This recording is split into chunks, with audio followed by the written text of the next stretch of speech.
Hello friends, આજે આપણે આમળા અથવાની recipe જોઈશું। 500 ગ્રામ જેટલા આમળા લીધા છે, એને આપણે હવે પાણીથી ધોઈ નાખીશું।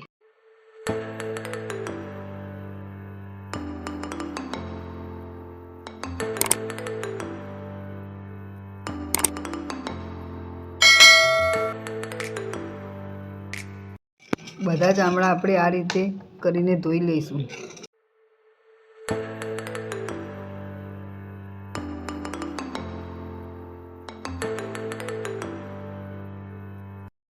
હવે આપણે એક કોટનનું કપડું લીધું છે, તેમાં બધા જ આમળા નાખીને લૂછી દઈશું।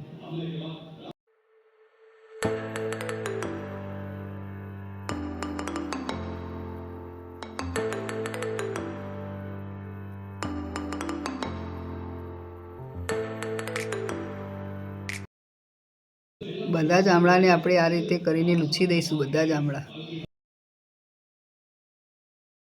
આમળાને ધોઈને લૂછવાથી બધી ધૂળ કે જે મેલ હોય તે બધો દૂર થઈ જાય છે। આવા આમળા લેવાથી આપણા બધા જ આમળા બગડી જાય છે, તો આપણે લાંબો સમય સુધી રહેતા નથી।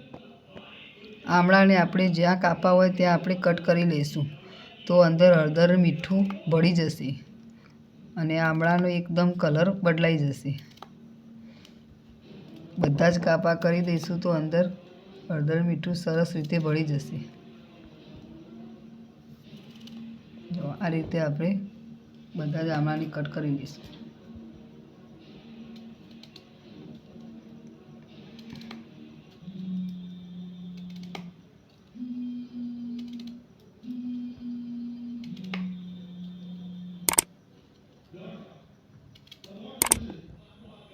આ રીતે આપણે બધા જ આમળાને આપણે કાપા કરી લીધા છે, તો હવે આપણે હળદર મીઠામાં 4 ચમચી જેટલું મીઠું નાખીશું।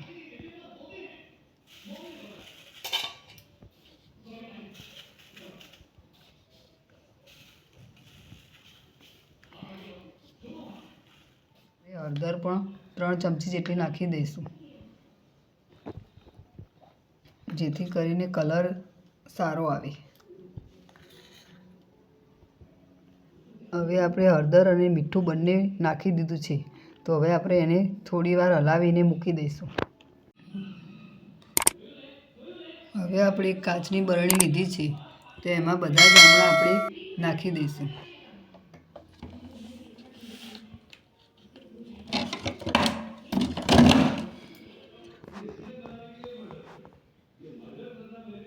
બધા જ આમળા ડૂબે એટલું આપણે પાણી રેડીશું। આપણે પાણીમાં હળદર ઓછી લાગે છે, તો 1 ચમચી જેટલી હળદર નાખીશું, તો કલર પકડશે। બધા જ આમળા આપણે કાચની બરણીમાં ભરીને સ્ટોર કરી દીધા છે, તો 7 દિવસ માટે આપણે મૂકી દઈશું।